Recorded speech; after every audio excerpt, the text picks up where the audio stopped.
Api di Bukit Menoreh. Cerita, Esa Mintarja. Audiobook, novel silat. Bab 528. Dalam pada itu, langit pun menjadi semakin cerah. Matahari yang mulai memanjat langit melontarkan sinarnya yang hangat ke segenap penjuru. Di kejauhan masih terdengar burung-burung liar yang berkicau menyambut datangnya hari baru. Angin yang semilir menyentuh dedaunan. Air yang jernih mengalir di parit yang menjelujur sepanjang jalan bulak. Agaknya air di parit itu mengalir sepanjang musim. Gelagah Putih dan Rara Wulan berjalan terus. Semakin lama mereka menjadi semakin jauh dari Seca. Kademangan yang sebelum disentuh oleh Kisah Balintang adalah kademangan yang tenang dan tenteram. Namun yang luput dari perhatian para bebahu di Seca adalah arus perdagangan gelap yang berada di bawah permukaan. Menjelang tengah hari, maka Gelagah Putih dan Rara Wulan mulai menapaki jalan-jalan yang semakin sulit. Mereka mulai mendaki jalan-jalan di perbukitan. Mereka mulai melintasi jalan-jalan yang sulit di antara padukuhan-padukuhan kecil, yang agaknya berada di lingkungan yang tanahnya tidak begitu subur. Kenapa penghuni padukuhan ini tidak mencari tempat-tempat yang lebih baik, desis Rara Wulan. Nampaknya di sini tanahnya tidak begitu subur. Bukankah mereka dapat mencari tempat yang lebih baik dengan menebas hutan yang luas di dataran yang lebih rendah? Kadang-kadang kita tidak dapat mengerti jalan pikiran mereka, Rara. Agaknya mereka masih merasa terikat dengan kampung halaman tempat mereka dilahirkan. Mereka masih terikat kepada kesetiaan mereka terhadap keluarga besar mereka yang menghuni satu padukuhan, tanpa menghiraukan keadaan tempat tinggal mereka. Tanah warisan itu merupakan beban kewajiban bagi mereka untuk tetap merawat dan memeliharanya. Rara Wulan mengangguk-angguk. Katanya, ya. Bahkan seandainya mereka hidup dalam kesulitan. Panen yang kurang memadai, air yang tidak cukup, bahkan sumur-sumur yang sangat dalam. Mereka harus bekerja keras untuk dapat makan ajek setiap hari. Ya. Jika saja mereka bersedia berbicara dengan Ki Demang untuk mendapatkan izin membuat daerah pemukiman baru. Mereka dapat melakukannya bersama-sama seluruh padukuhan, jika mereka tidak ingin terpisah-pisah yang satu dengan yang lain. Sebenarnya lah padukuhan kecil itu nampak kekeringan. Dedaunan menjadi agak kekuning-kuningan. Sawah yang menghampar di sebelah padukuhan itu ditanami jagung, yang nampak tidak begitu subur. Ketika Gelagah Putih dan Rara Wulan berjalan di jalan utama padukuhan itu, mereka melihat anak-anak yang nampaknya tidak begitu gembira. Meskipun ada pula di antara mereka yang sibuk bermain. Mereka pada umumnya tidak berbaju, agak kekurus-kurusan dengan rambut yang agak kemerah-merahan. Namun ketika Gelagah Putih dan Rara Wulan berjalan terus, mereka melihat kesibukan di ujung padukuhan. Beberapa orang sedang sibuk di sebuah sungai kecil yang mengalir lewat ujung padukuhan mereka. Agaknya orang-orang padukuhan itu sedang membendung aliran sungai yang tidak begitu besar itu untuk dinaikkan ke dalam parit, sehingga airnya dapat mengaliri sawah mereka. Syukurlah, desis Gelagah Putih. Agaknya lahir juga seorang yang berani mengambil langkah-langkah penting di padukuhan kecil yang tandus itu. Ya, Kakang. Alam yang keras telah menempa penghuninya untuk tidak saja bekerja keras, tetapi juga berpikir keras. Seakan-akan di luar kehendaknya, Gelagah Putih dan Rara Wulan pun berhenti sejenak melihat orang-orang yang sibuk mengisi berunjung bambu dengan bebatuan. Kemudian meletakkannya menyilang aliran air di sungai itu. Onggokan selangkrah yang diikat dengan kuat diletakkan di sela-sela berunjung bambu itu, untuk menutup celah-celah agar air tidak menyusup melewati celah-celah itu. Gelagah Putih tersenyum. Ia merasa seakan-akan ikut serta membantu orang-orang yang sedang bekerja keras itu.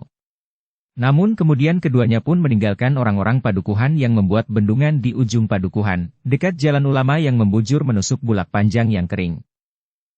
Pohon-pohon perindang yang tumbuh di sebelah-menyebelah jalan pun daunnya nampak agak kekuning-kuningan. Satu-satu berguguran disentuh angin perbukitan. Gelagah Putih dan Rara Wulan pun berjalan terus. Ada beberapa padukuhan yang nampak tandus telah dilewati. Sejenak kemudian Gelagah Putih dan Rara Wulan pun telah memasuki padang perdu yang luas. Dengan mengikuti jalan setapak, maka keduanya pun berjalan menuju ke tepi sebuah hutan yang masih nampak lebat dan jarang disentuh kaki manusia. Nampaknya masih banyak binatang buas yang menghuni hutan itu. Tetapi bagi Gelagah Putih dan Rara Wulan, hutan tidak harus dijauhi. Mereka pernah tinggal di hutan untuk menjalani laku. Bahkan mereka pernah hidup sebagai bagian dari keutuhan hutan itu, ketika mereka menjalani laku dengan Tapangidang. Karena itu, ketika mereka mendengar aum harimau, keduanya sama sekali tidak terkejut, apalagi menjadi ketakutan.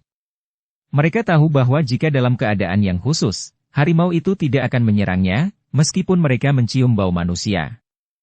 Bahkan seandainya seekor harimau yang kelaparan yang tidak mendapatkan mangsa lain datang menyerang mereka, keduanya pun akan siap melawannya. Beberapa saat lamanya mereka berjalan di pinggir hutan. Mereka merasakan jalan itu menurun. Hutan itu pun terasa tumbuh lebat di tanah yang miring. Beberapa lama mereka menyusuri jalan di pinggir hutan. Namun ketika matahari menjadi semakin tinggi hingga sampai di puncak, Gelagah Putih dan Rarawulan sudah meninggalkan hutan itu. Mereka memilih jalan setapak yang memasuki padang perdu menuju ke dataran yang lebih rendah. Jalan setapak itu agaknya sering dilalui orang yang mencari kayu di hutan. Apakah orang-orang yang mencari kayu itu tidak takut bertemu dengan binatang buas? Desis Rarawulan. Biasanya mereka tidak seorang diri, Rara. Tetapi mereka pun mencermati kebiasaan binatang buas, terutama harimau. Sehingga mereka mengerti kapan mereka dapat pergi ke hutan untuk mencari kayu. Rarawulan mengangguk-angguk. Sementara itu mereka telah berada di seberang padang perdu, dan mulai merambah tanah ngarai yang luas. Jalan yang kita lalui ini agak aneh, Kakang, berkata Rarawulan kemudian. Apa yang aneh? Bertanya Gelagah Putih. Nampaknya jalan ini sering sekali dilalui orang. Padahal jalan ini menuju ke ujung hutan yang menjorok itu. Mereka adalah pencari kayu dari padukuhan terdekat. Tetapi padukuhan yang terdekat itu letaknya jauh sekali, Kakang. Apakah mereka memerlukan mencari kayu sampai ke ujung hutan ini? Gelagah Putih yang semula tidak begitu memperhatikan jalan setapak yang dilaluinya itu, mulai tertarik pula. Bahkan tiba-tiba saja dia berdesis. Kau lihat jejak kaki kuda? Ya. Gelagah Putih semakin memperhatikan jalan setapak yang dilaluinya itu. Jalan setapak di padang perdu yang banyak ditumbuhi gerumbul-gerumbul liar. Beberapa batang pohon yang lebih besar tumbuh pula di padang perdu itu. Beberapa onggok batu padas yang mencuat terdapat di mana-mana, terbalut oleh tanaman perdu yang liar, yang bahkan sering terdapat pepohonan perdu yang berduri. Tentu ada sesuatu di ujung hutan yang menjorok itu, Rara, berkata Gelagah Putih. Apakah kita akan melihatnya? Lain kali saja, Rara. Sebaiknya kita berjalan terus menuju ke Tanah Perdikan. Rasa-rasanya semakin cepat kita membuat laporan tentang kisah Balintang, akan menjadi semakin baik. Mungkin Kakang Agung Sedayu akan membawa kita menghadap Ki Patih Mandaraka. Ki Patih itu tentu sudah menjadi semakin tua, Kakang. Ia memang sudah tua. Bahkan sangat tua. Tetapi ia masih nampak tegar. Ya. Ia masih nampak tegar. Keduanya pun berjalan terus menyusuri jalan setapak yang menarik perhatian mereka itu. Mereka melihat jejak kaki kuda yang berjalan ke kedua arah yang berlawanan. Bahkan jalan setapak itu nampaknya memang sering dilalui oleh orang-orang berkuda. Orang-orang itu tentu akan sangat menarik perhatian. Tetapi Gelagah Putih dan Rarawulan agaknya tidak ingin mendapat hambatan di perjalanan. Mereka ingin segera sampai ke Tanah Perdikan menoreh, meskipun mereka sadari bahwa mereka akan kemalaman di perjalanan. Namun langkah mereka pun tiba-tiba terhenti. Mereka melihat sebatang lembing bambu yang tertancap di sebelah sebatang pohon cangkring tua yang daunnya sudah menjadi sangat jarang. Pohon yang besar itu nampak meranggas dan bahkan beberapa ujung dahannya mulai nampak mengering.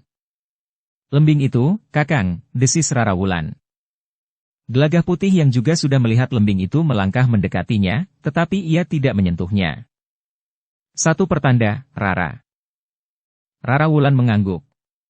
Ia melihat seikat benang lawe putih terikat pada lembing bambu itu. Beberapa buah batu yang dirangkai dengan benang putih pula, serta sepotong tulang yang sudah kering, bergayut pada lembing bambu itu. Untuk beberapa saat Gelagah Putih dan Rarawulan memperhatikan lembing itu. Namun Gelagah Putih pun kemudian berbisik.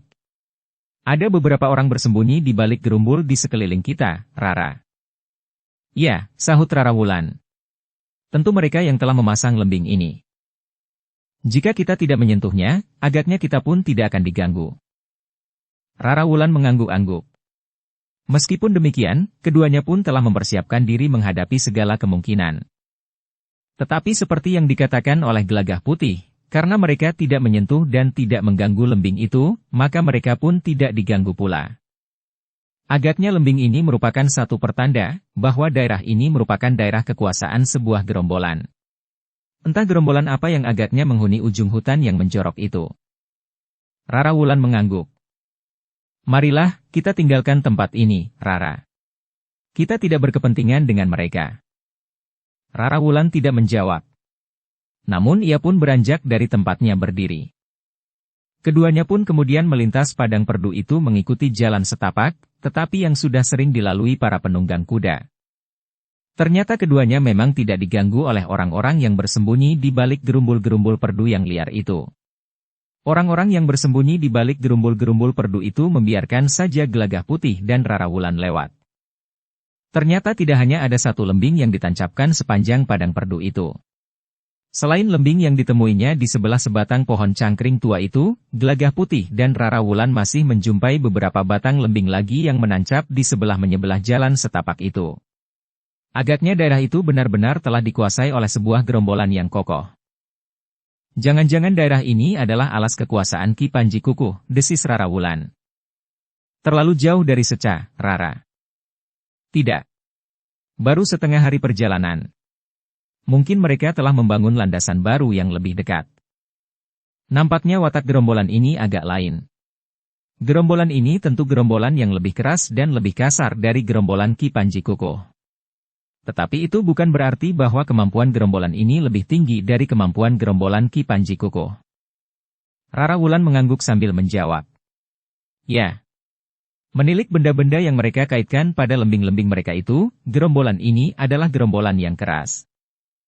Beberapa saat kemudian, Gelagah Putih dan Rara Wulan itu pun berjalan di antara sepasang pohon jambe yang juga sudah tua. Mereka melihat beberapa macam benda yang ditempelkan pada sepasang pohon jambe itu.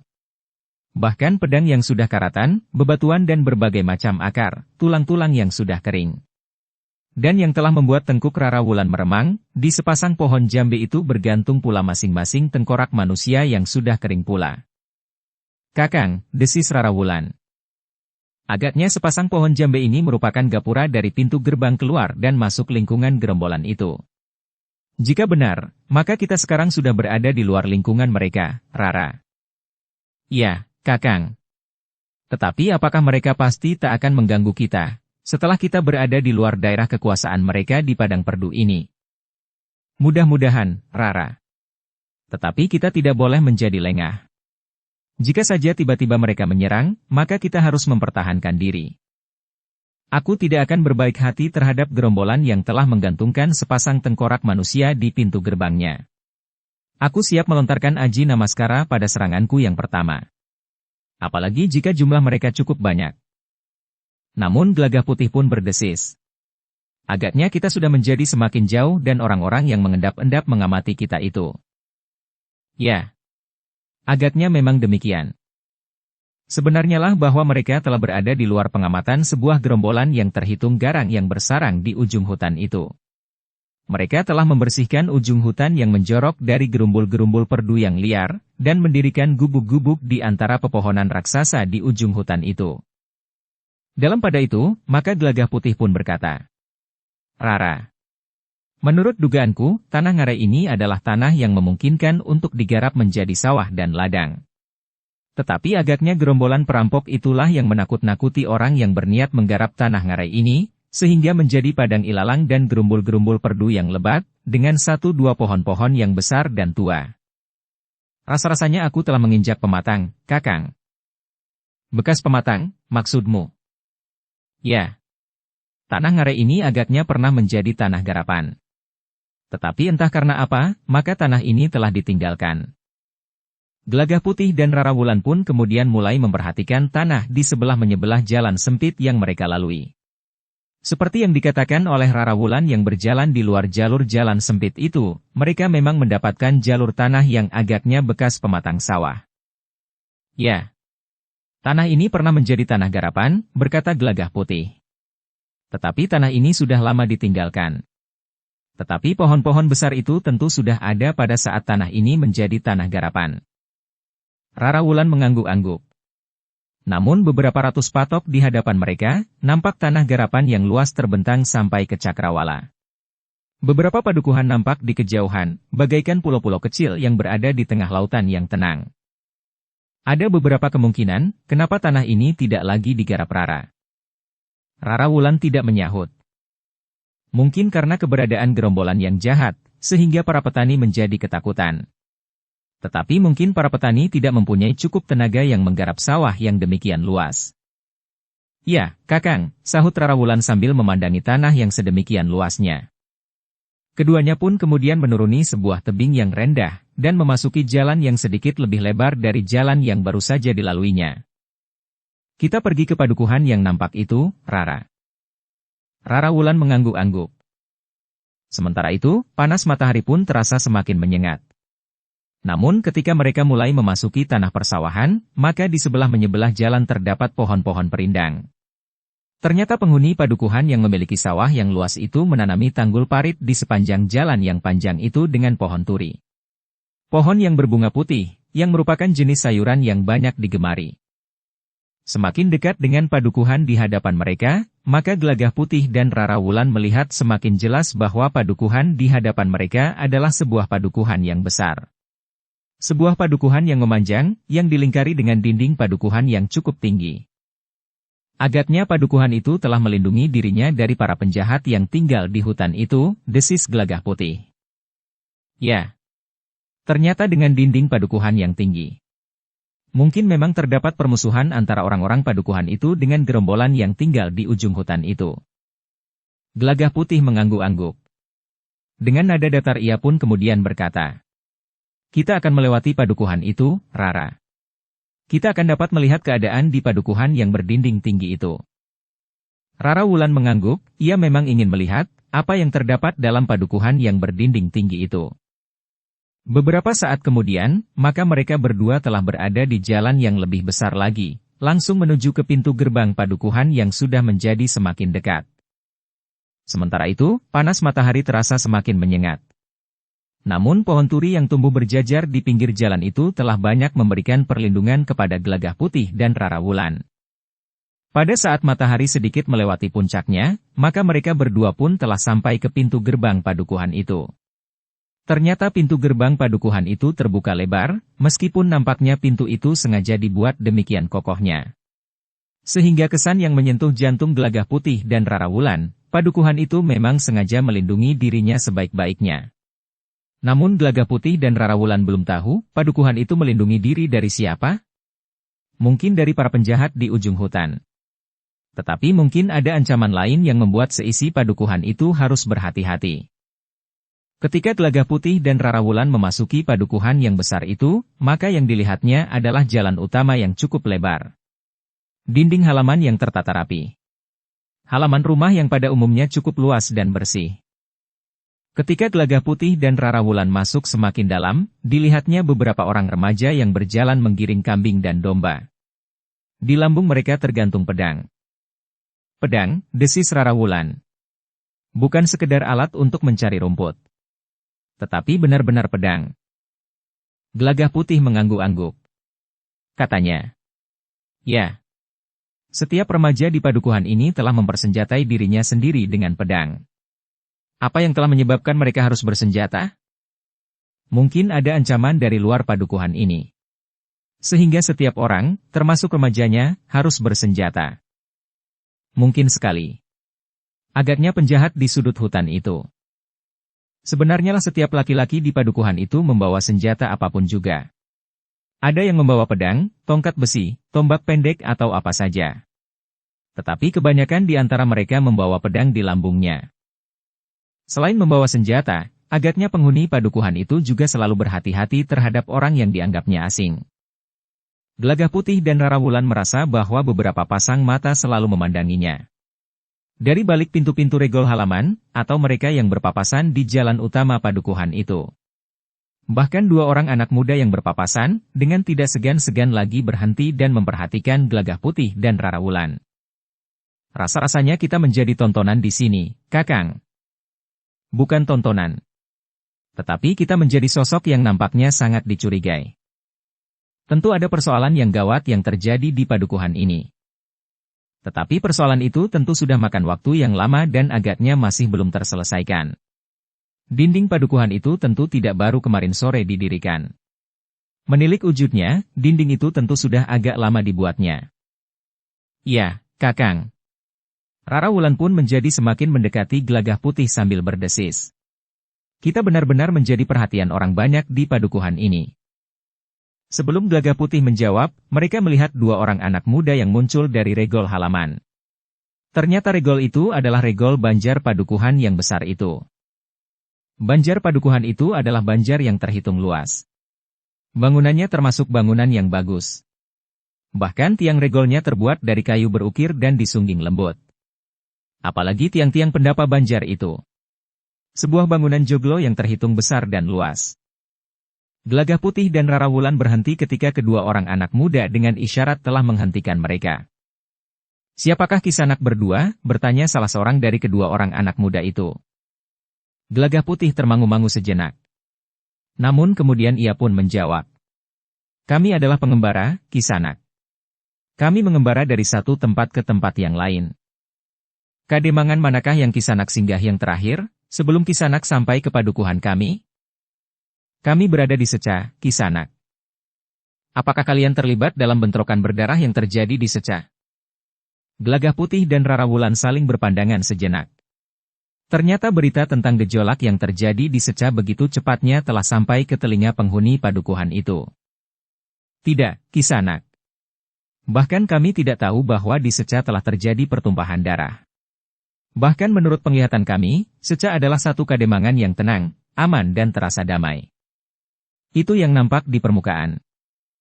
Gelagah Putih termangu-mangu pula sejenak. Dengan nada ragu ia bertanya. Apa maksud Kisanak? Anak muda itu seakan-akan tidak mendengar pertanyaan Gelagah Putih. Bahkan anak muda itu bertanya. Kapan kau meninggalkan Seca? Kemarin siang, Kisanak. Di mana kau berada semalam? Maksudku, di mana kau bermalam semalam? Kami adalah pengembara, Kisanak. Kami dapat bermalam di mana saja. Semalam kami bermalam di sebuah padukuhan yang kering, yang tanahnya tandus. Tetapi nampaknya padukuhan itu mempunyai masa depan yang berpengharapan, karena padukuhan itu telah bangkit. Agaknya ada juga seseorang yang seakan-akan membangunkan mereka dari sebuah mimpi buruk, sehingga rakyat padukuhan kering itu telah bersama-sama bekerja keras membuat bendungan. Anak muda itu mengangguk-angguk. Katanya. Ya, padukuhan Tangkil memang sedang membuat bendungan. Aku bermalam di pategalan yang kering, di sebelah padukuhan itu. Kenapa kau tidak bermalam di padukuhannya? Di Banjar misalnya?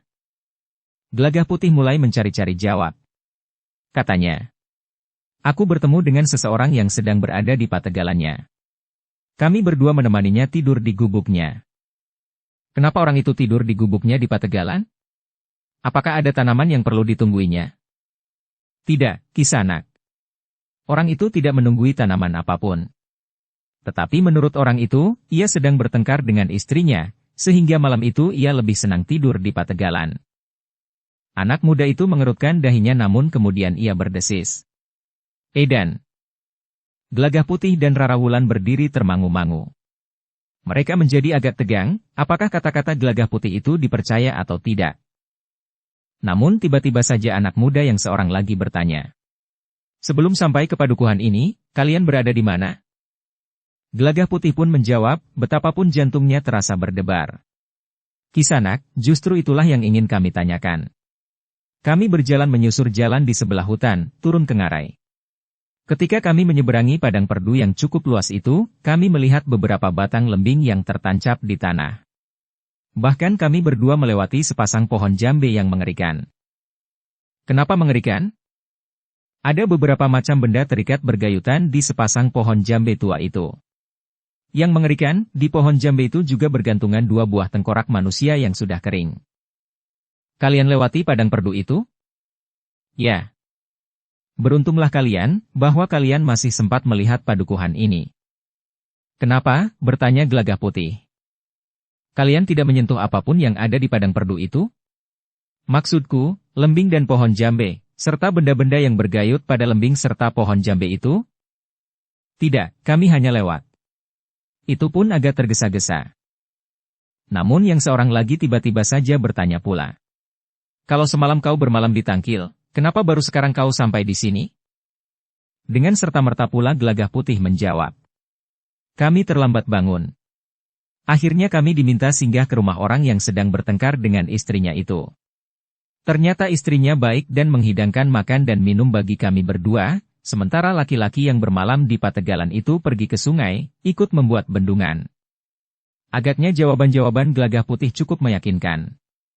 Karena itu, maka kedua orang anak muda itu pun kemudian berkata, silahkan melanjutkan perjalanan kalian. Terima kasih, Kisanak. Tetapi apakah aku boleh bertanya sedikit lagi?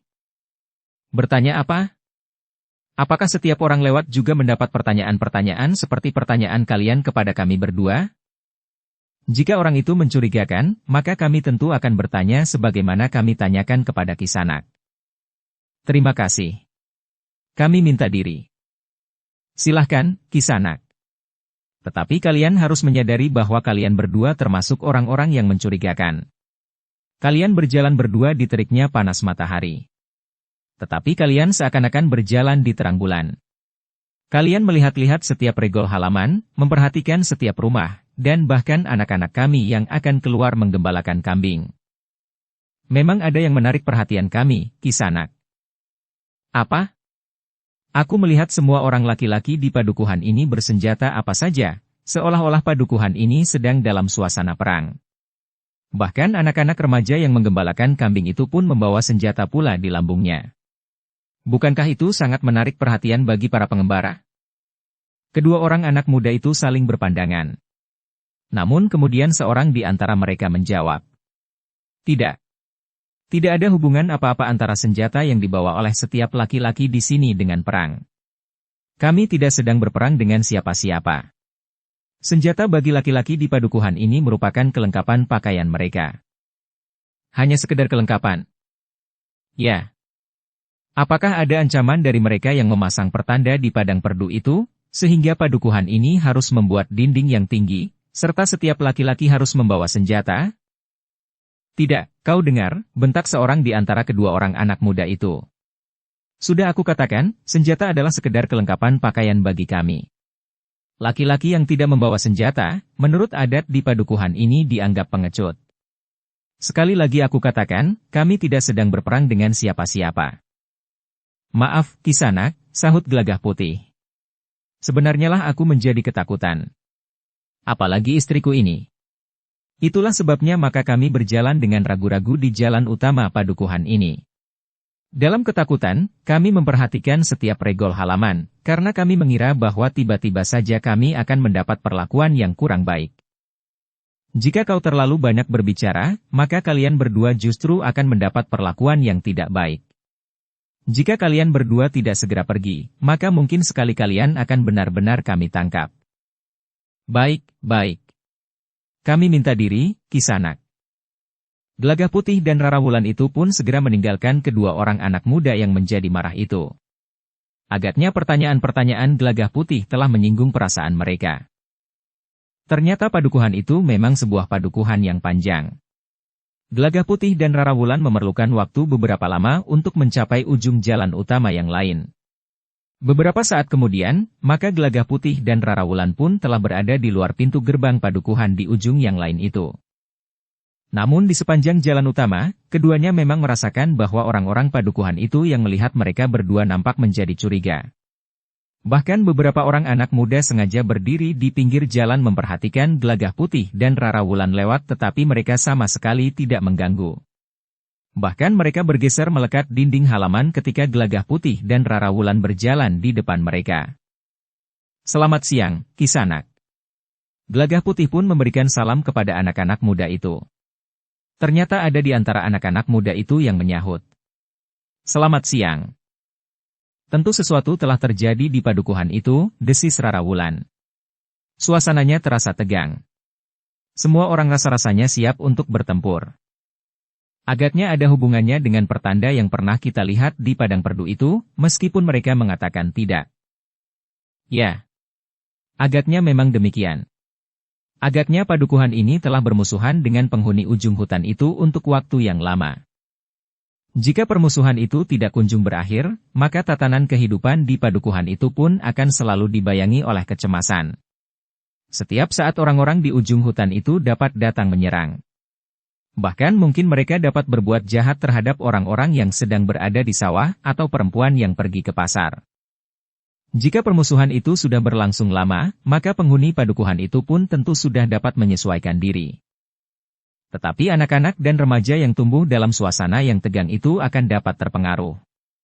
Sifat dan wataknya pun akan dibentuk dalam suasana permusuhan. Keduanya pun kemudian terdiam. Mereka berjalan semakin jauh dari padukuhan yang berdinding tinggi itu. Mereka menempuh jalan bulak yang panjang untuk sampai ke padukuhan yang lain. Panas matahari terasa semakin membakar kulit. Pohon-pohon perindang menjadi semakin jarang. Agaknya padukuhan berikutnya tidak begitu tertarik untuk menanam pohon turi di pinggir jalan bulak. Yang ditemui oleh Gelagah Putih adalah justru pohon gayam. Tetapi jarak batang gayam yang satu dengan yang lain agak panjang. Namun daun gayam memang lebih rimbun dari daun turi. Tetapi semakin besar batangnya, maka akar-akarnya akan membuat pangkal batangnya menjadi besar, sehingga mengurangi lebar jalan. Bahkan di sisi lain akan dapat mengganggu tanggul parit. Keduanya pun terhenti sejenak, ketika mereka berada di atas sebuah jembatan kayu yang menyilang susukan yang airnya cukup deras. Agaknya air di susukan itu tidak pernah kering meskipun di musim kemarau. Susukan inilah yang agaknya membuat daerah ini nampak subur, desis Gelagah Putih. Ya, tanahnya subur, sehingga tanaman di sawah pun nampak subur. Tetapi suasana tegang di padukuhan itu terasa agak mengganggu. Namun Gelagah Putih dan Rara Wulan terkejut ketika mereka mendengar suara anak-anak yang berteriak-teriak. Ketika mereka berpaling, mereka melihat beberapa orang remaja berdiri di atas tanggul. Ternyata para remaja itu tidak hanya sekedar berteriak-teriak. Tetapi mereka melempari batu ke arah seberang susukan. Gelagah Putih dan Rara Wulan melihat beberapa orang remaja yang lain berada di seberang susukan. Namun mereka tidak membalas. Mereka justru pergi menjauhi susukan itu. Agaknya remaja di seberang susukan itu sedang menunggui burung yang dapat merampas hasil panenan mendatang. Karena yang berterbangan di atas batang padi yang mulai merunduk itu bukan saja 10-20, tetapi sekelompok burung pipit, sehingga menyerupai awan yang kelabu bergerak rendah dan cepat di atas batang-batang padi. Apa yang sebenarnya terjadi, desis Rara Wulan. Para remaja yang melempari batu itu tentu remaja dari padukuhan yang baru saja kita lewati. Ya. Mereka pun bersenjata. Mereka membawa parang atau pedang atau senjata-senjata yang lain. Gelagah Putih dan Rara Wulan masih saja termangu-mangu menyaksikan beberapa orang remaja yang melempari batu itu. Tetapi ketika beberapa orang remaja di seberang susukan itu pergi, maka mereka pun segera berhenti. Beberapa saat mereka masih berdiri di atas tanggul. Namun kemudian ketika mereka melihat Gelagah Putih dan Rara Wulan, mereka pun berlari-lari mendatanginya. Apa yang akan mereka perbuat, desis Rara Wulan. Entahlah. Apakah kita harus lari untuk menghindari mereka? Tidak, Rara. Kita akan berada di sisi lain dari jembatan ini. Maksudku di seberang susukan. Gelagah Putih dan Rara Wulan pun kemudian beringsut dan berdiri di ujung jembatan. Ternyata anak-anak remaja itu tidak mau mendekati mereka. Mereka berhenti di ujung jembatan yang lain. Bukankah kalian yang kami jumpai di padukuhan kami tadi? Gelagah Putih dan Rara Wulan mengangguk. Mereka teringat kepada beberapa orang remaja bersenjata yang menggiring binatang peliharaan mereka. Mereka tidak sekedar membawa alat-alat untuk menyabit rumput, tetapi mereka benar-benar membawa pedang atau senjata yang lain. Sekarang kalian akan pergi kemana? Kami adalah pengembara. Kami berjalan saja tanpa tujuan. Apakah kalian telik dari Kademangan Perancak di pinggir Kali Elo? Kademangan Perancak. Ya. Yang bersebelahan dengan Kademangan Payaman. Tidak, anak-anak. Kami adalah pengembara. Kami belum pernah tinggal di Kademangan Perancak. Apakah Kademangan Perancak masih jauh? Kalian sekarang berada di Kademangan Perancak. Gelagah Putih dan Rara Wulan termangu-mangu sejenak. Baru kemudian dengan nada datar Gelagah Putih berkata, "Jika aku sekarang berada di Kademangan Perancak, Kenapa kalian bertanya apakah aku telik dari Kademangan Perancak? Bukankah kalian telah mengenal orang-orang Kademangan Perancak? Jika kalian belum mengenal, kakak-kakak kalian atau ayah kalian atau siapapun yang melihat kami, tentu akan dapat mengenali kami. Yang menjadi telik bagi Kademangan Perancak tidak harus orang perancak. Orang perancak dapat mengupah orang yang tidak dikenal di padukuhan kami, untuk melihat sejauh mana kesiapan kami menghadapi Kademangan Perancak. Aku menjadi bingung, Tole. Aku tidak tahu apa yang kau maksud. Anak itu masih akan menjawab. Tetapi tiba-tiba saja kawannya menariknya sambil berkata, "Sudahlah. Jika mereka tidak tahu, biar saja tidak tahu. Kita kembali ke kambing-kambing kita." Anak-anak remaja itu pun segera berlari menghambur meninggalkan Gelagah Putih dan Rara Wulan. "Apakah yang dimaksud anak-anak itu?" desis Rara Wulan. "Masih belum jelas, Rara. Tetapi yang aku tangkap adalah satu kenyataan bahwa ada gejolak di Kademangan Perancak. Ternyata padukuhan itu tidak mempersiapkan diri atau justru dalam permusuhan yang lama dengan orang-orang yang bersarang di ujung hutan. Tetapi justru persoalan yang tumbuh di Kademangan Perancak ini sendiri." Selagi Gelagah Putih dan Rara Wulan termangu-mangu, mereka melihat beberapa orang anak remaja dari seberang susukan itu mendatangi mereka pula. Tetapi sikap mereka agak berbeda. Anak-anak dari seberang susukan itu nampak ragu-ragu, meskipun mereka berjalan terus ke arah Gelagah Putih dan Rara Wulan. Dukung channel Novel Silat dengan subscribe, follow, like, komen dan share. Nampaknya mereka tidak bersikap bermusuhan, desis Rara Wulan. "Ya. Meskipun demikian, kita harus tetap berhati-hati. Mungkin sesuatu yang tidak pernah kita duga akan terjadi." Beberapa saat Gelagah Putih dan Rara Wulan menunggu. Mereka tidak beringsut lagi dari tempat mereka berdiri di seberang jembatan. Agaknya anak-anak itu mempunyai sifat dan watak yang berbeda dengan anak-anak padukuhan yang baru saja mereka tinggalkan. Beberapa langkah dari Gelagah Putih dan Rara Wulan, beberapa orang anak remaja itu berhenti. Mereka nampak semakin ragu-ragu. Namun Gelagah Putihlah yang kemudian berkata, "Kemarilah. Mendekatlah. Mungkin kita dapat berbincang." Anak-anak itu masih nampak ragu-ragu. Namun kemudian dua orang di antara mereka pun melangkah mendekat, sedangkan yang lain berdiri saja seakan-akan membeku di tempatnya. "Paman dan Bibi?" bertanya seorang di antara kedua orang remaja yang mendekat itu. "Siapakah Paman dan Bibi?" "Kami adalah pengembara, Tole. Kami kebetulan saja lewat Kademangan Perancak ini." "Apakah Paman dan Bibi belum mengenal anak-anak yang tadi menemui Paman dan Bibi?" "Belum," jawab Gelagah Putih. "Kami belum mengenal mereka. Tetapi kami tadi melihat mereka di padukuhan sebelah." "Padukuhan Babadan? Jadi padukuhan itu namanya Padukuhan Babadan?" "Ya," jawab anak itu. "Apakah kalian bermusuhan dengan anak-anak Babadan, sehingga mereka melempari kalian?" "Babadan menganggap kami sebagai musuh-musuh. Bukan hanya anak-anak sebaya kami, tetapi juga orang-orang tua kami." "Kenapa?" "Padukuhan Babadan sebenarnya termasuk lingkungan Kademangan Perancak. Tetapi dua padukuhan besar, yang satu di antaranya adalah Babadan, menyatakan bahwa seharusnya padukuhan induk Kademangan Perancak itu adalah Babadan. Demangnya harus orang Babadan, sementara padukuhan-padukuhan lain akan menjadi wilayah Kademangan Perancak, yang padukuhan induknya adalah Padukuhan Babadan. Apakah dengan demikian, maka orang-orang Babadan memusuhi orang-orang padukuhan lain di Kademangan Perancak?" "Ya. Anak-anak Babadan juga memusuhi kami." Gelagah Putih dan Rara Wulan pun mengangguk-angguk. Persoalan yang timbul di Perancak itu sangat menarik perhatian mereka. Tetapi apakah perselisihan yang terjadi di Perancak itu sudah demikian parahnya sehingga orang-orang Babadan telah membangun dinding padukuhan yang tinggi serta membekali setiap orang dengan senjata?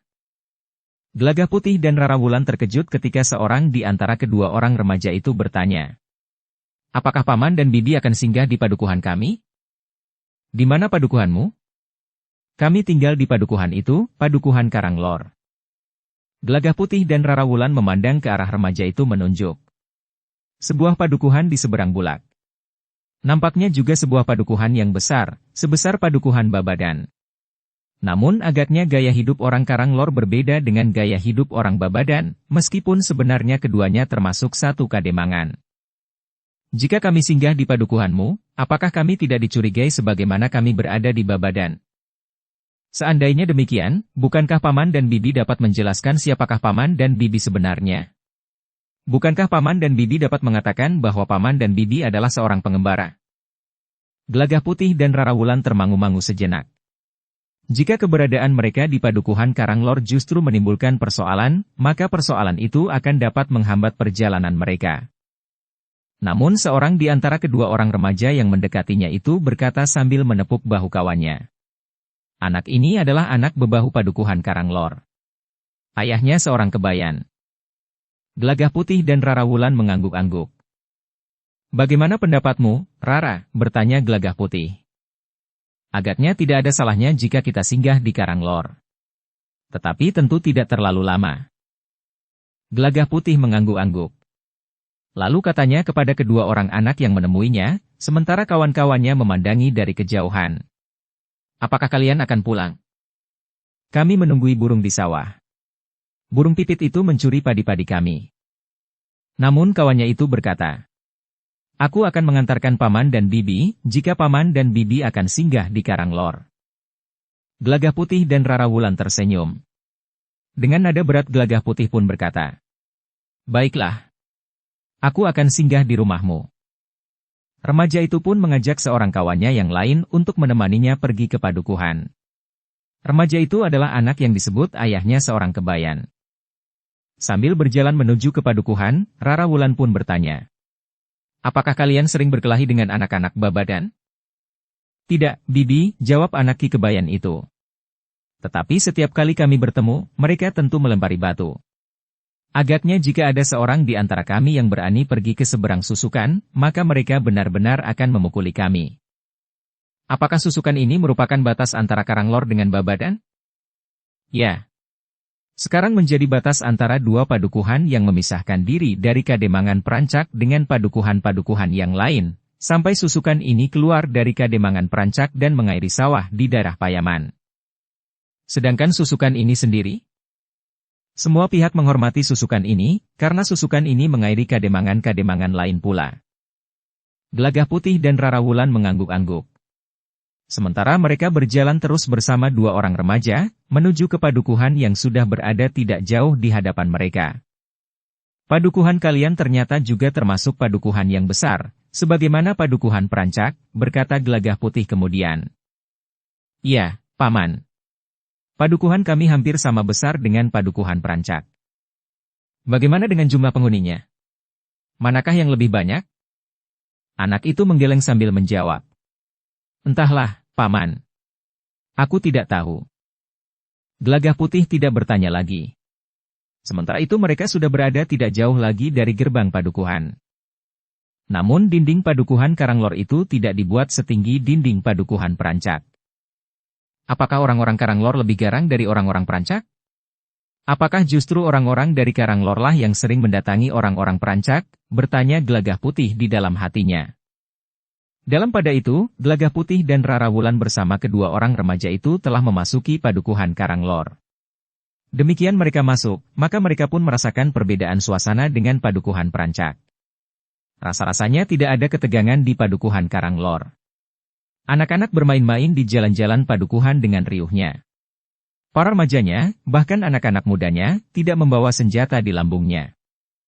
Jika Perancak memusuhi seluruh Kademangan, mereka tentu juga memusuhi padukuhan ini.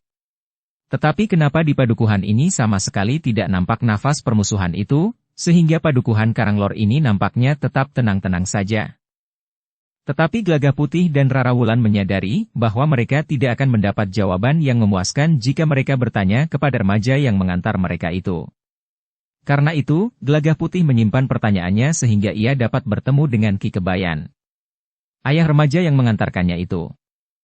Demikian mereka melangkah beberapa puluh langkah memasuki padukuhan Karanglor, maka remaja yang mengantarkan mereka itu pun berhenti di depan sebuah regol halaman yang terhitung luas.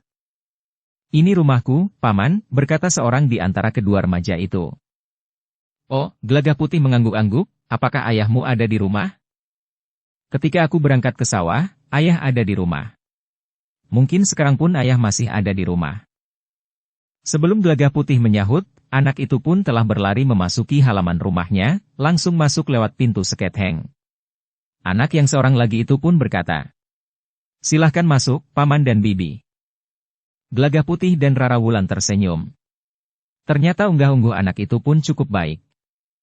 Ketika mereka memasuki halaman rumah Ki Kebayan, maka Ki Kebayan telah keluar dari pintu peringgitan bersama anak laki-lakinya yang sudah remaja itu. "Marilah, silahkan, Kisanak." Ki Kebayan itu mempersilahkan Gelagah Putih dan Rara Wulan naik ke pendapa. Ketika Gelagah Putih dan Rara Wulan kemudian duduk di peringgitan bersama Ki Kebayan, maka anak Ki Kebayan itu sudah berlari menghambur ke halaman. Bersama kawannya anak itu pun berlari keluar regol dan turun ke jalan. Agaknya mereka akan kembali ke sawah, menunggui burung yang sering mencuri padi yang sudah hampir tua itu. Di peringgitan, Ki Kebayan itu pun bertanya kepada Gelagah Putih dan Rara Wulan. "Kisanak berdua, anakku itu tidak sempat mengatakan apa-apa kepadaku tentang Kisanak. Ia hanya mengatakan bahwa ada tamu di depan. Lalu ia berlari pergi seperti yang Kisanak lihat. Kami bertemu dengan anak itu di sawah, Ki Kebayan. Bukankah aku berbicara dengan Ki Kebayan?" "Ya. Aku adalah Kebayan Padukuhan Karanglor. Anak itulah yang mengatakan kepadaku bahwa ayahnya adalah seorang Kebayan." "Ya. Apa yang kami lihat di sawah telah membuat kami tertarik untuk singgah." "Apa yang Kisanak lihat?" "Anak-anak perancak telah melempari batu anak-anak Karanglor dari seberang susukan." "Apakah anak-anak Karanglor membalas?" "Tidak, Ki Kebayan. Selain itu, banyak hal yang menarik perhatian kami di sepanjang perjalanan kami." "Siapakah sebenarnya Kisanak berdua ini?" "Kami adalah suami istri yang sedang mengembara, Ki Kebayan. Kami tidak mempunyai tujuan. Kami berjalan menurut keinginan kaki kami." Ki Kebayan itu tersenyum. Sambil mengangguk-angguk ia pun bertanya, "Kisanak berdua ini berasal dari mana?" "Kami berasal dari Jati Anom." "Jati Anom dekat Gederan, Ngupit, Macanan, Sangkal Putung." Ki Kebayan mengenal daerah itu dengan baik. "Ya. Aku sering pergi ke Macanan." Gelagah Putih mengangguk-angguk. Katanya kemudian, "Ya. Aku berasal dari Jati Anom. Ayahku orang Banyu Asri." "Jadi kalian bukan seorang pengembara yang berasal dari ujung negeri ini, atau justru dari seberang lautan. Asal kalian dekat saja. Jati Anom." Gelagah Putih tersenyum. Katanya, "Ya. Kami memang baru mulai. Jarak yang kami tempuh memang baru pendek saja." "Lalu, apakah kalian mempunyai tujuan, setidak-tidaknya arah perjalanan?" "Kami akan pergi ke selatan, lewat Tanah Perdikan Menoreh." "Jadi kalian akan pergi ke Tanah Perdikan Menoreh?" "Iya, Ki Kebayan." "Lalu?" "Entahlah," jawab Gelagah Putih. "Tanah Perdikan Menoreh sudah tidak terlalu jauh lagi. Tetapi jalannya tidak begitu menyenangkan untuk dilewati. Kalian akan melewati jalan-jalan yang rumit, padang perdu, bahkan hutan yang lebat. Namun sekali-kali kalian akan melewati padukuhan yang ramai, seperti padukuhan-padukuhan di Kademangan Perancak ini." "Ya, Ki Kebayan. Kami sudah siap menempuh jalan yang bagaimanapun rumitnya.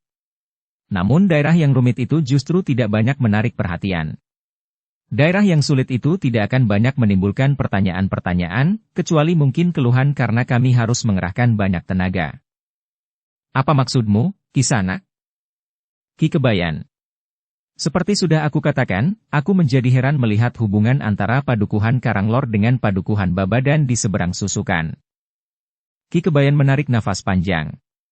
Katanya, "Hubungan kami memang tidak begitu baik, Kisanak. Bukankah Babadan dan Karanglor ini sama-sama berada di Kademangan Perancak?" "Ya. Kenapa permusuhan itu dapat terjadi? Jangankan dua padukuhan di satu Kademangan, sedangkan saudara kandung yang tinggal serumah saja dapat saling bermusuhan." Gelagah Putih mengangguk-angguk. Katanya, "Ki Kebayan benar. Tetapi persoalan yang timbul antara Karanglor dan Babadan akan dapat menimbulkan banyak masalah bagi Kademangan Perancak. Persoalannya itu sebenarnya bukan antara Karanglor dan Babadan, tetapi antara Babadan dan seluruh Kademangan Perancak. Karena padukuhan Karanglor itu juga berada di Kademangan Perancak. Tetapi orang-orang Karanglor tidak mau mendukung niat orang-orang Babadan, yang menurut pendapat orang-orang Karanglor tidak masuk akal, maka orang-orang Babadan menjadi marah dan memusuhi Karanglor. Tetapi kami tidak bersikap bermusuhan seperti orang-orang Babadan. Kami tetap saja bersikap wajar. Apakah sikap Karanglor tercermin pada sikap anak-anak itu, Ki Kebayan? Meskipun mereka dilempari batu, tetapi mereka tidak akan membalas. Yang mereka lakukan hanya menjauh dan menghindari benturan kekerasan. Ya, itulah yang kami lakukan. Kami tidak merasa perlu untuk mempergunakan kekerasan. Kalau orang-orang Babadan mempergunakan kekerasan seperti yang dilakukan oleh anak-anak mereka terhadap anak-anak Karanglor. Jika kami tidak melayani mereka, apa yang akan mereka lakukan? Sampai sekarang, orang-orang Babadan tidak berbuat apa-apa terhadap kami, meskipun mereka sudah mempersiapkan diri untuk memaksakan kehendak mereka terhadap Kademangan Perancak. Tetapi bukankah orang-orang Babadan telah melanggar paugeran, karena mereka ingin merebut kekuasaan atas Perancak? Ya. Kenapa orang-orang Karanglor tidak bersikap tegas saja? Maksudmu menentang kekerasan dengan kekerasan? Ya. Tidak. Kami tidak akan melakukannya. Ternyata orang-orang Babadan juga tidak melakukan kekerasan terhadap kami. Baru saja aku melihat anak-anak Babadan melempari batu anak-anak Karanglor. Mereka hanya anak-anak. Tetapi jika itu cermin sikap orang tuanya, sebagaimana anak-anak Karanglor yang merupakan cermin sikap orang tua mereka, maka pada suatu saat orang-orang Babadan akan datang dan memaksakan kehendak mereka dengan kekerasan. Ki Kebayan menarik nafas panjang. Kemudian katanya, tidak, mereka tidak akan melakukannya terhadap orang-orang Karanglor. Mungkin terhadap padukuhan lain di Kademangan Perancak. Jadi orang-orang Karanglor akan tetap saja mengambang?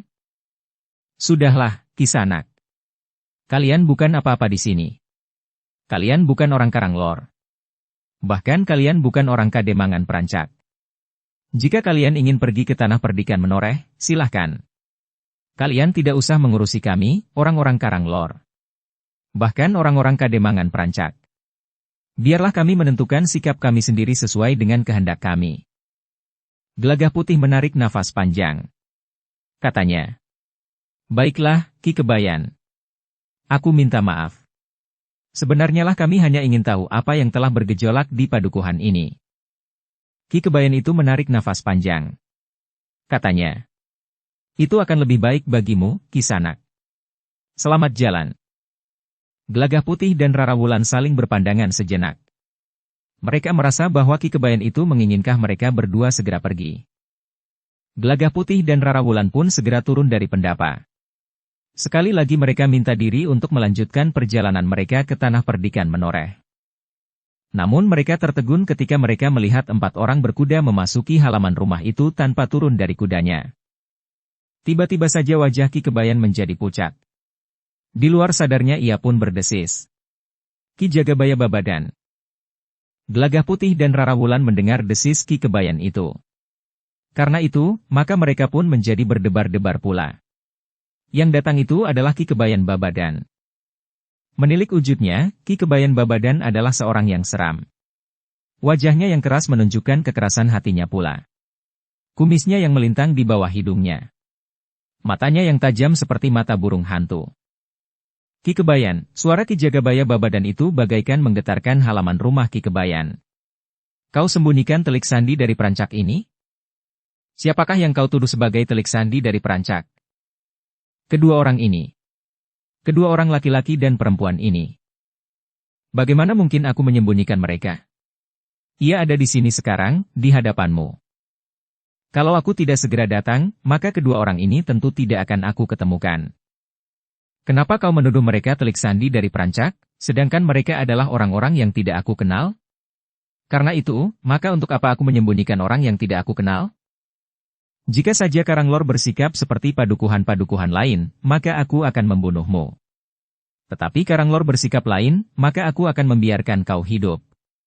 Tetapi aku akan membawa kedua orang ini. Apakah benar mereka telik sandi orang Perancak? Tentu. Mereka memang bukan orang Perancak. Tapi mereka tentu diupah oleh Demang Perancak yang sekarang, untuk mengamati padukuhan Babadan dan sekitarnya. Agaknya ia sudah melakukannya dengan baik. Ia berhasil mengelabui anak muda kami yang lugu dan jujur. Anak-anak muda kami tidak akan mempertimbangkan kemungkinan orang dapat berlaku licik seperti mereka berdua. Terserah saja kepada Ki Jagabaya Babadan, apa yang akan kau lakukan terhadap kedua orang itu. Aku tidak tahu menahu tentang keduanya. Bagus, Ki Kebayan. Sebaiknya kau memang tidak menghalangi aku. Siapa yang mencoba menghalangi aku, akan mengalami nasib buruk seperti orang-orang yang berada di sawah itu. Siapa? Orang-orang Karanglor? Bukan.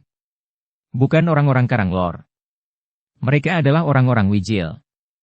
Orang-orang yang sombong, yang merasa orang di seluruh jagat ini tidak ada yang mampu menandingi kemampuan mereka. Apa yang telah kau lakukan terhadap orang-orang padukuhan Wijil? 5 orang Wijil mencoba untuk menangkap kami berempat, karena mereka menganggap kami telah berani melintasi jembatan pada susukan itu. Mereka tidak mau mengerti bahwa kami sedang memburu 2 orang petugas sandi dari perancak yang mengamati padukuhan Babadan. Apa yang kemudian terjadi atas orang-orang Wijil itu? Aku tak tahu, apakah mereka mati, pingsan atau terluka parah. Ki Kebayan menarik nafas panjang. Sekarang, jangan halangi aku membawa kedua orang ini. Bukankah kedua orang ini yang baru saja melintasi jembatan di atas susukan itu? Bukankah mereka berdua yang baru saja melewati jalan utama padukuhan Babadan? Bertanyalah sendiri kepadanya, berkata Ki Kebayan. Aku baru saja mengusirnya untuk meninggalkan Karanglor. Kau mengusirnya? Ya. Kenapa? Ia berusaha untuk menghasut aku, agar aku melakukan perlawanan terbuka terhadap Babadan.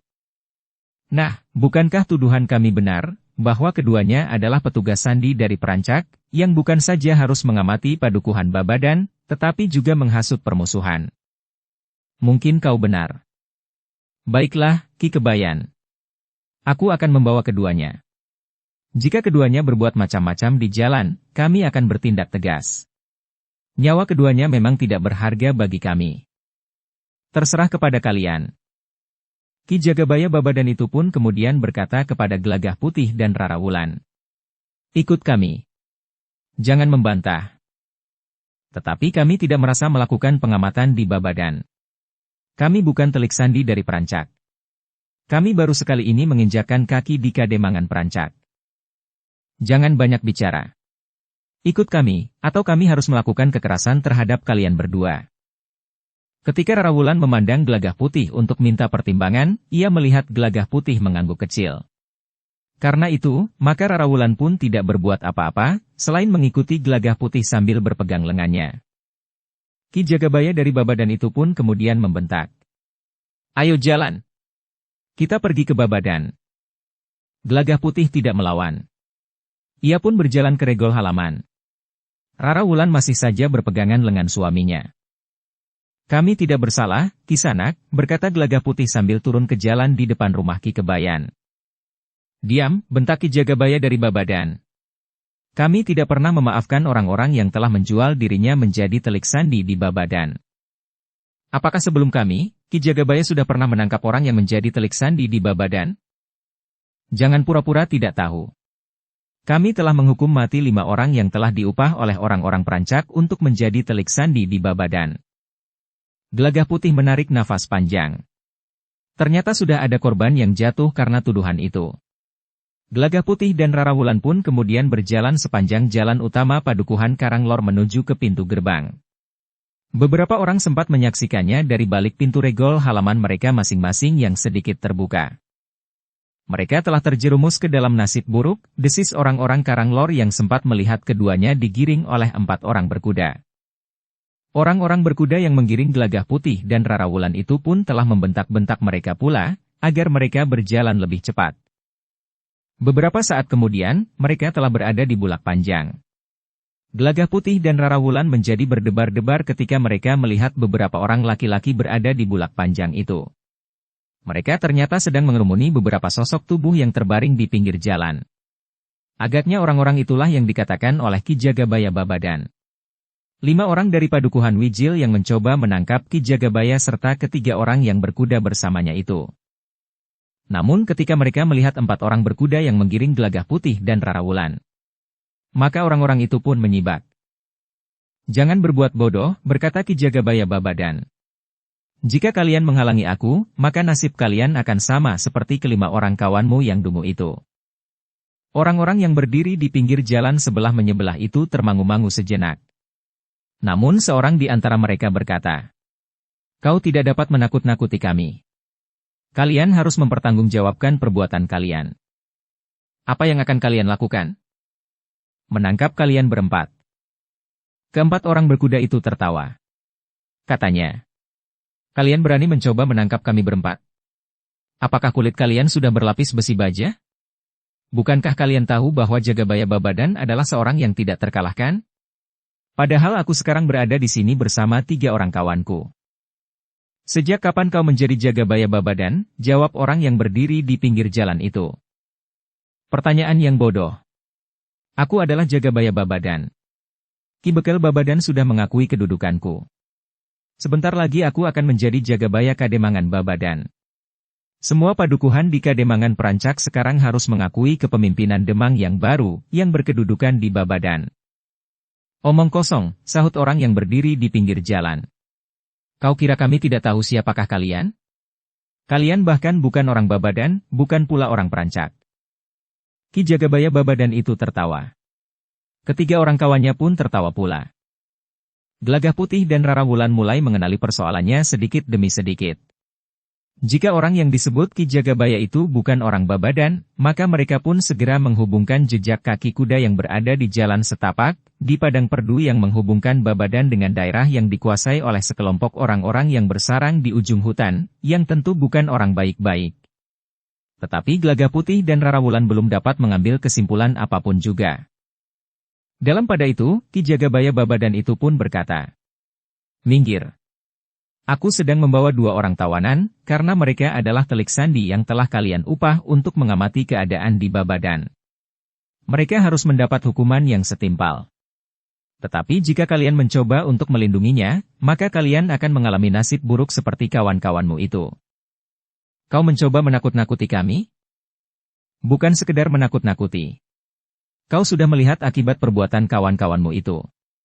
Untunglah bahwa agaknya mereka belum benar-benar mati meskipun terluka parah. Tetapi untuk melawan orang yang jumlahnya lebih banyak, maka kami akan menjadi lebih garang lagi. Kau kira kami menjadi ketakutan?" Ki Jagabaya Babadan itu pun kemudian menggeram. "Jadi kalian benar-benar ingin menangkap kami?" "Ya. Kalian telah berani melanggar batas yang untuk sementara kita buat di antara kita. Susukan ini. Sudah berapa kali kalian mencoba melakukannya atas bebahu padukuhan Babadan. Tetapi kalian tidak pernah berhasil. Kenapa kalian tidak pernah menjadi jerah? Kami memang tidak akan pernah menjadi jerah, sebelum tatanan pemerintahan di Perancak ini berjalan sebagaimana seharusnya. Kehadiran kalian di Babadan telah banyak menimbulkan masalah. Aku peringatkan sekali lagi, jangan halangi kami. Kedua orang ini adalah telik sandi. Kami berhak menangkap mereka. Kami tidak mengenal mereka berdua. Yang kami persoalkan adalah keberadaan kalian di sini. Kalian telah menyebut siapakah kami. Seharusnya kalian sadari bahwa kami tidak akan dapat dihentikan. Jika kalian berkeras melakukannya, adalah pertanda kematian bagi kalian." Orang-orang yang berdiri di pinggir jalan itu pun kemudian telah memencar. Mereka terdiri dari 9 orang laki-laki yang tubuhnya nampak kokoh. Sebagian dari mereka adalah anak-anak muda. Yang lain sudah lebih tua dan berbekal pengalaman. 4 orang itu pun kemudian berloncatan turun dari kuda mereka. Dengan tenangnya mereka menambatkan kudanya pada pepohonan yang tumbuh di pinggir jalan itu. Seorang di antara mereka berkata dengan suara yang gemuruh, "Kalian akan menyesali kesombongan kalian. Jika kulit kami tergores meskipun hanya seujung duri oleh senjata-senjata kalian, maka itu adalah pertanda bahwa perubahan yang akan terjadi di Perancak menjadi lebih cepat. Kami akan segera mengambil langkah-langkah yang lebih pasti menyongsong perubahan yang bakal datang itu." Orang Perancak itu pun telah mempersiapkan diri sebaik-baiknya. Yang tertua di antara mereka pun berkata, "Kami juga dapat menakut-nakuti kalian.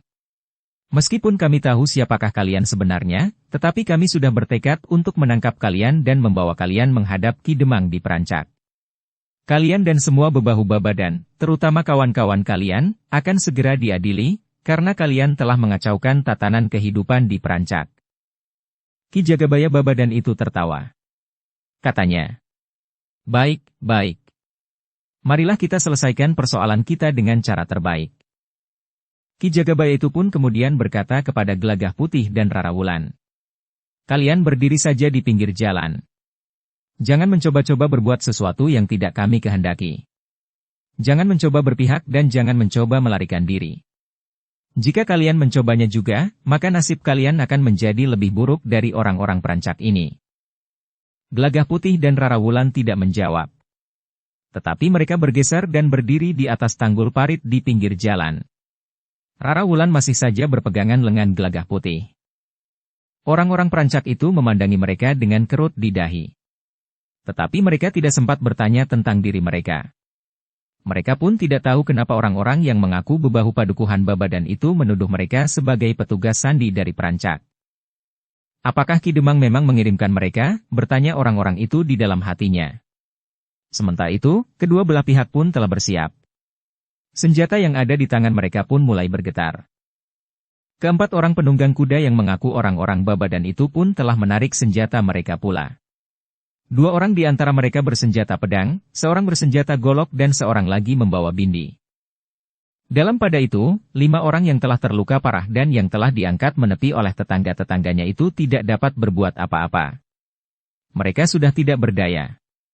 Bahkan masih ada seorang yang belum sadarkan diri. Demikianlah, sejenak kemudian telah terjadi pertempuran di antara mereka. Orang-orang perancak yang jumlahnya lebih banyak itu pun menyerang bersama-sama dari beberapa arah. Ternyata ada juga di antara orang-orang perancak itu yang berbekal ilmu kanuragan. Mereka telah memimpin tetangga-tetangga mereka memberikan perlawanan terhadap keempat orang berkuda yang mengaku orang-orang Babadan. Namun Gelagah Putih dan Rara Wulan kemudian meyakini bahwa mereka adalah orang-orang yang semula bersarang di ujung hutan itu. Meskipun di antara orang-orang perancak terdapat orang-orang yang memiliki bekal olah kanuragan. Namun ternyata dalam waktu yang singkat para penunggang kuda itu telah mulai mendesak mereka. Orang-orang berkuda itu bertempur dengan garangnya. Mereka pun memiliki kemampuan yang tinggi. Bahkan agaknya mereka telah memiliki pengalaman yang luas pula. Karena itu, maka justru orang-orang perancak yang jumlahnya lebih banyak itulah yang mulai tergores senjata. Pakaian mereka mulai terkoyak dan bahkan tubuh mereka mulai terluka. Agaknya keempat orang yang mengaku orang Babadan itu benar-benar marah terhadap orang-orang perancak. Mereka nampaknya tidak lagi berusaha untuk menghindari kematian. Ketika seorang di antara orang-orang perancak itu terlempar ke tanggul parit dengan luka yang tergores menyilang di dadanya, Gelagah Putih dengan serta-merta telah menolongnya. Tetapi seorang di antara orang-orang berkuda itu berteriak, "Biarkan saja orang itu mati. Kau sudah diperingatkan, jangan berpihak." Namun Gelagah Putih pun menjawab, "Orang ini dapat tercebur ke dalam parit. Meskipun airnya tidak begitu deras, tetapi menilik keadaannya, maka ia akan dapat mati terbenam di dalam air di parit itu. Sudah aku katakan, biar saja orang itu mati." Gelagah Putih termangu-mangu. Namun diletakkannya orang itu di sisi tanggul, sehingga orang itu tidak akan dapat terguling dan tercebur ke dalam parit yang mengalir itu. Namun kepada Rara Wulan yang berjongkok di sampingnya itu pun Gelagah Putih berbisik, "Marilah kita melarikan diri menyeberangi jembatan itu." "Kenapa?" bertanya Rara Wulan. "Setidak-tidaknya seorang atau dua orang akan mengejar kita. Dengan demikian, maka beban orang-orang perancak akan menjadi lebih ringan." "Aku mengerti maksud Kakang," sahut Rara Wulan. "Nah, jangan menunggu orang-orang perancak menjadi lebih parah. Mereka tidak banyak dapat memberikan perlawanan terhadap 4 orang sekaligus." Gelagah Putih dan Rara Wulan pun tiba-tiba saja bangkit berdiri. Jembatan di atas susukan yang membelah Kademangan perancak itu sudah kelihatan tidak terlalu jauh lagi. Tiba-tiba saja Gelagah Putih dan Rara Wulan itu pun melarikan diri mereka menuju ke jembatan. Orang-orang yang mengaku orang Babadan itu terkejut melihat kedua tawanan mereka berlari. Karena itu, maka dengan serta-merta Ki Jagabaya Babadan itu memerintahkan 2 orang kawannya untuk mengejar. Dengan demikian, maka yang bertempur melawan 8 orang perancak tinggal 2 orang saja. Sehingga dengan demikian, maka orang-orang perancak itu mulai dapat menempatkan diri mereka dengan lebih mapan. Terutama mereka yang memang memiliki bekal olah kanuragan.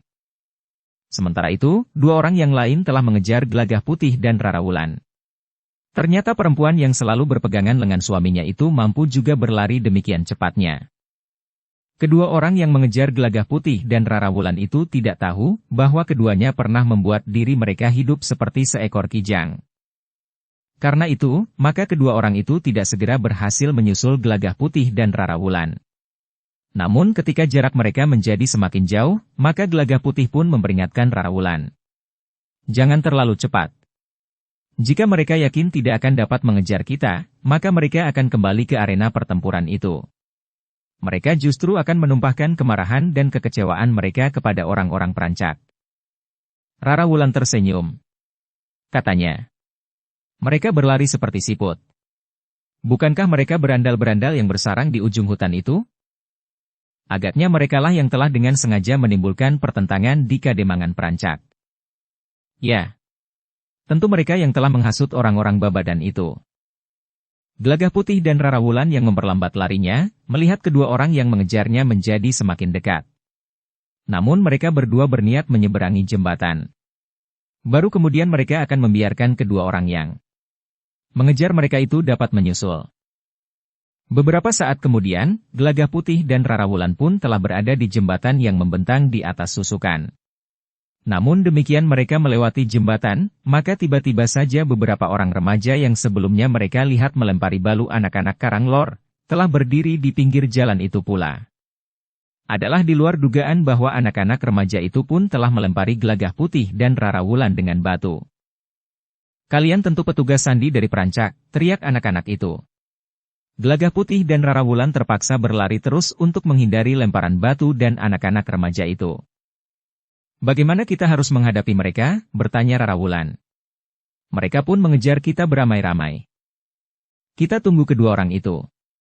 Kita akan berbincang dengan mereka. Hanya berbincang? Tergantung kepada sikap mereka. Rara Wulan masih berlari terus. Anak-anak remaja itu pun mengejar mereka sambil melempari batu. Tetapi dua orang yang mengejar Gelagah Putih dan Rara Wulan itu pun berusaha mencegah mereka.